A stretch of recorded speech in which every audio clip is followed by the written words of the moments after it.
अस्सलामुअलैकुम दोस्तों।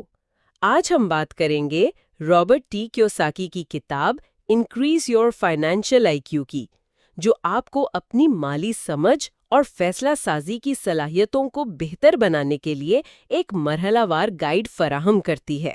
इस ऑडियो बुक को सुनकर आप समझ पाएंगे कि पैसे, सरमायाकारी और माली मौके को दानिशमंदी से कैसे संभालना है और कैसे छोटी आदतें और बाखबर इंतखाब आपकी तवील मुद्दती दौलत और इस्तेहकाम की बुनियाद बन सकते हैं।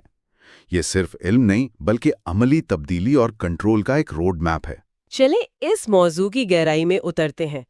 एक ख्याल जो शायद हम सबके जहन में कभी ना कभी जरूर आता है। खास तौर पर महीने के आखिर में। बिल्कुल, जब जेबें खाली होने लगते हैं, वो ये है कि काश मेरे पास थोड़े और पैसे होते तो सारे मसले हल हो जाते। ये एक बहुत ही इंसानी ख्वाहिश है।